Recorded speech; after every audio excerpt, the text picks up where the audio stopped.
Hello students, in today's class we'll be studying about HDFS commands. So general HDFS commands are first HDFS version. So if you specify this command, you will get which version are you working on. Suppose if you are install some version of HDFS, this command will give you which versions it is working on. Next, HDFS DFS. So it will list the file system of the HDFS. Well, whichever file system your file system commands has been used by HDFS, all those file system commands will be displayed using this HDFS DFS command. So next we'll see some generic options which we can use with this HDFS DFS commands. Okay, first one is minus config. It specifies an application configuration file. So what configuration does this application which you have installed, your HDFS Hadoop application, it will configuration file. So minus D will give you the value for a given property. Minus F will specify a name node, which name node is running in the HDFS. Minus JT will give you specify a resource manager, which resource manager is running in which node, in name node or a data node, so on. Minus files specify comma separated files to be copied to the MapReducer cluster. So libjars specify comma separated jar files to include in the class path. And minus archive gives specifies comma separated archives to be unarchived on the compute machines. So if you want to unarchive the any archived files, you can unarchive using this option, generic option. Okay, so next we'll see some commands. Already we have seen this in your Linux system. So first one is how to list the files in HDFS. The first one is HDFS DFS minus L space slash will give you the list of files in the root directory of HDFS. Remember, when you specify slash, it will display all the files in your HDFS directory. Next, HDFS DFS minus ls. So it will give the files in your home directory. That means user's home directory. All the files will be displayed here. Similarly, HDFS DFS minus ls user slash HDFS. So here you're specifying some path from where from which directory you need to list out the files. So if you want to specify user slash HDFS, from that directory all the files will be listed. Fine. Next is how to create a directory in HDFS. So first one is HDFS DFS minus mkdir stuff. So stuff is a directory name here. So you want to create a directory stuff. So you can use this command. Next, copy files to HDFS. That means if you want to copy files from your local working directory to a HDFS, you can use this put. That means HDFS DFS minus put keyword. Then you want to copy this, that is something but your test is your file name. You want to copy that file into a stuff directory, that is HDFS. So stuff is in HDFS file system. You want to copy test into HDFS file system, that is your stuff here. Next, copy files from HDFS. That means if you want to copy back the same file into your local file system, you can use this command HDFS DFS minus get. Remember, get to copy back is you can use minus get. Stuff, from you can specify the directory stuff and which file you want to copy, test.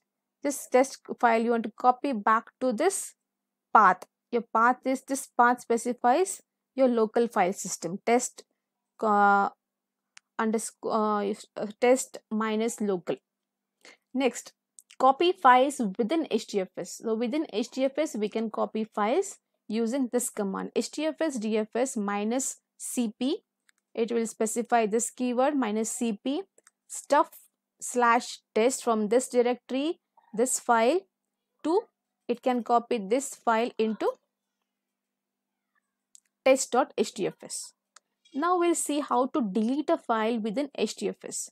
So HDFS DFS minus rm, you can use this keyword minus rm, you can delete this file. Test.htfs file will be deleted. Now you can see the output of this delete command. So you moved HDFS some path specified, yeah, stuff test, this delete, this file is deleted and it is moved to trash. Trash is nothing but your like recycle bin. So trash here is one directory where your file will be moved.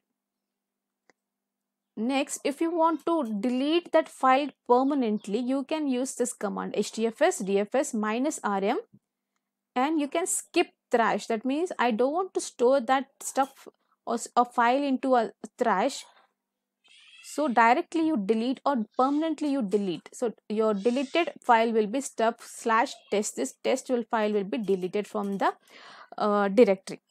Next, delete a directory in HDFS.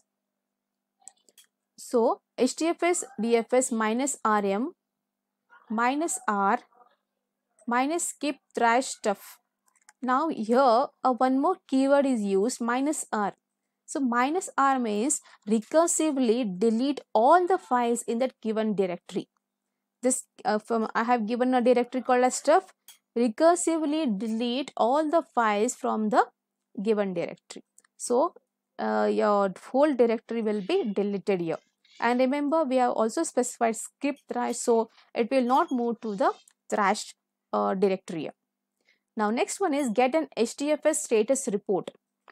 Here, if we specify HDFS DFS admin minus report, that means when you specify DFS admin, it means only the admin has the authority to specify or to list out the report of the given HDFS.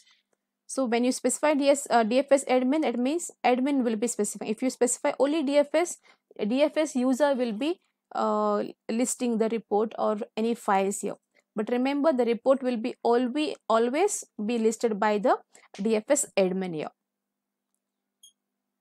Next, next we'll see some general commands in HDFS. So HDFS, some configured we can use some configuration file or configuration commands here, like DFS, which in HDFS or DFS admin, then command. So command are the next listed commands here. So first one is DFS. So DFS will run a file system command on the file system supported in Hadoop. So there are different commands used in Hadoop.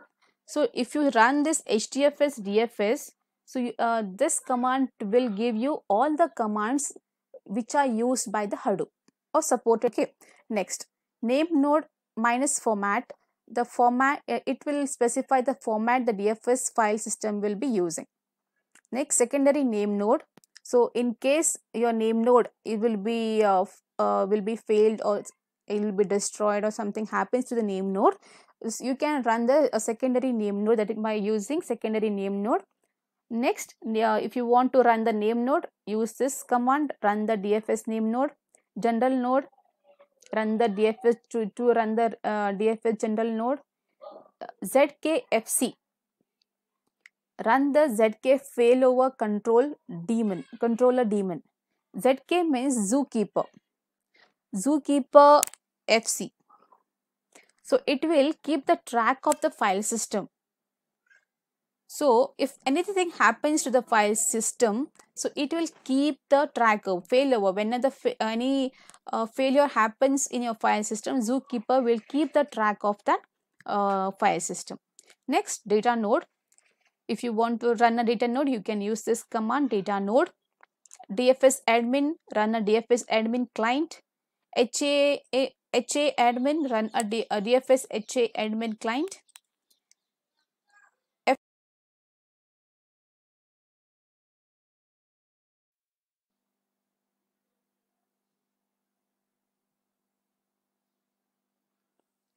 FSCK run a DFS file system checking utility.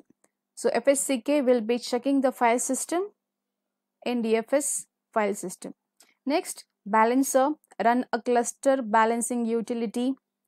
JMX get JMX exported values from name node or data node. Mover, it will run a utility to move block replicas across storage types. OIV apply, it will apply the offline FS image viewer to an FS image. OIV legacy, it will apply the offline FS image viewer to a legacy FS image. OEV will apply the offline edits viewer, any edits if you have done in the FS image, to the edit files. Then fetch DT, fetch a delegation token from the name node. Get config, get configuration values from the configuration files. Groups, get the groups which user belongs to. It may be it will be belong to different data nodes or groups, or which rack it belongs. So you will get that commands using group command. Then snapshot diff, differs two snapshots of a directory, or diff the current directory contents with a snapshot. Is snapshot sortable dir, list all the snapshotable dirs owned by the current user. Port map, run a port map service. NFS3, run an NFS version 3 gateway. So NFS your network file system. Cache admin, configure the HDFS cache admin, cache memory admin here. The lastly is a crypto. So if you want to specify any encryption zones in HDFS, you can configure that also using crypto as your command. So that was all about your file system. So next we'll see about some programming